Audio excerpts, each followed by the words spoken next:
mga ka-stars, gusto ko lang i-share kung gaano kabilis ang oras. Talaga namang parang kailan lang, buntis lang ako. Ngayon, tingnan nyo naman, ang laki-laki na ng baby Serapin natin.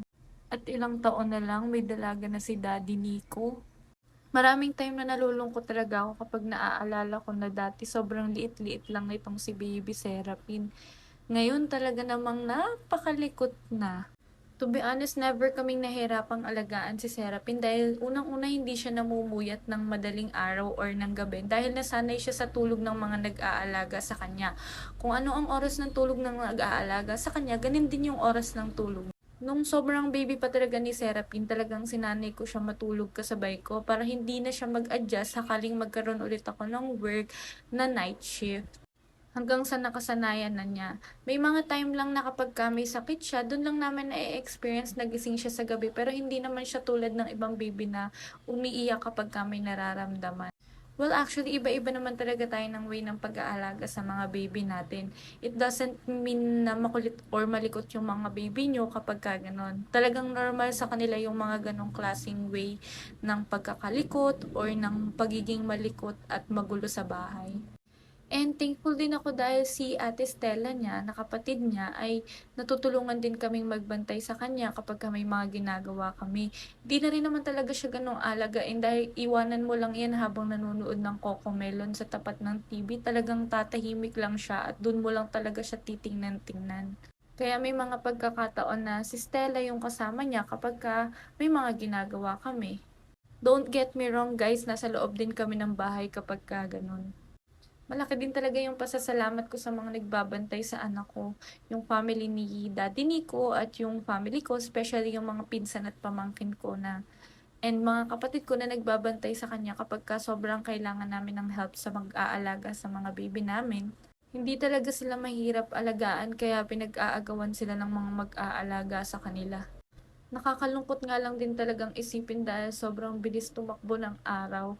Minsan talaga mapapaisip tayo, sana hindi na lang sila lumaki, sana baby na lang talaga sila palagi. Yun nga lang, syempre hindi mangyayari yung mga bagay na gusto natin dahil kailangan din nating maging masaya na lumalaki yung mga anak natin. Lagi kong pinagpipray na sana lumaki siyang masipag, matalino, matyaga, matapang at healthy, gaya ng Ate Stella niya. Si Ate Stella kasi guys, sobrang bait niyan. Lagi yang maaasahan sa kahit anumang gawain sa bahay. And, alam nyo ba, silang dalawa lang ni Serapin yung madalas na magkalaro sa loob ng bahay dahil wala naman talaga kaming kapitbahay na bata. Eto pa guys alam nyo ba na si Ate Stella lang talaga yung nakakapagpatawa kay Serapin? Yung tawang hahalakhak talaga si Serapin. Ganun talaga siguro yung way ni Ate Stella sa pakikipaglaro. Actually, hindi lang naman kay Serapin. Halos lahat ng pinsan niya, giliw na giliw talaga sa kanya at talagang pinag-aagawan siya. Natutuwa talaga ako kapag nakikita ko silang magkapatid na naglalaro, nagtatawanan, nagkukulitan, naglilikutan, at sana lumaki sila na ganyan din talaga, yung sobrang close nila sa isa't isa. Ang sarap kasi sa feeling na dalawang babae yung anak mo, tapos sobrang close talaga. Malambing sila pareho, especially si Ate Stella. Sobrang lambing niyan sa amin ng Daddy Nico, sa mga lolo at lola niya, pati na kay Serapin at sa mga pinsan niya. Kaya sobrang thankful kami kay Ate Stella dahil nahe-help niya talaga kami pagdating sa ibang bagay, lalo na kay Serapin.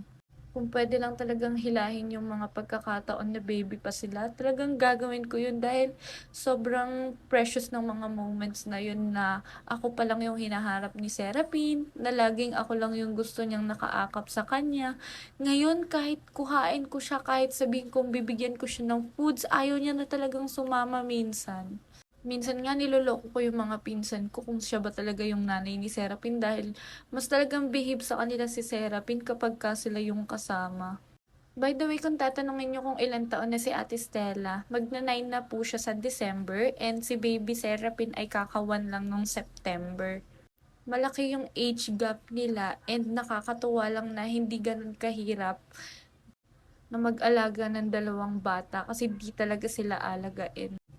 Kaya mga mommies, habang mga bata pa sila, From 1 year old up to 7 years old, enjoy natin na tayo pa yung hinahanap-hanap nila dahil hindi habang panahon lagi silang bata, hindi habang panahon lagi nila tayong kailangan. Darating yung time na bubuo na sila ng sarili nilang mundo, na sila na yung masusunod sa buhay nila, at ang gagawin na lang natin ay alalayan sila sa mga desisyon nila sa buhay. At bilang mga magulang, magiging proud tayo na nakapagpalaki tayo ng mga ganong klaseng bata. Masunurin, masipag, may panindigan at may takot sa Diyos. Kaya ikaw na mami, lagi mong alalahanin na hindi ka nag-iisa. Ngayon pa lang sabihin mo na sa sarili mo na the best mom ka. Dahil yung mga anak mo na yan, kahit baby pa yan, darating yung araw, magiging proud sila sa'yo dahil meron silang isang mami na tulad mo. Kaya tayo ding mga mami, huwag nating kalimutan na dalaw-dalawin at kamustahin yung mga parents natin. Dahil nagkaroon din ng pagkakataon na kinakailangan natin sila. Nung mga bata tayo, sila yung nag-aalaga sa atin. Sila yung nagturo sa atin kung paano tayo maging isang mabuting magulang. At kung hindi dahil sa kanila, hindi natin malalaman kung paano maging isang magulang sa mga anak natin. Tayong mga mami ang may pinakamahirap at may pinakamasayang trabaho sa lahat ng propesyon. No amount of money ang makakapagbayad sa atin ng kaligayahan na nakikita natin sa mga anak natin. Kaya ikaw, mami, oo ikaw, proud ako sa'yo. Proud ako sa pagiging matapag, masipag, at papagmahal mong nanay sa pamilya niyo. Sabi nga nila, ang kaligayahan nating mga magulang ay makitang masaya ang ating mga anak at lalo na ang ating pamilya. At bilang mga isang ina, lagi tayong maging proud sa sarili natin. Yun lang, paalam!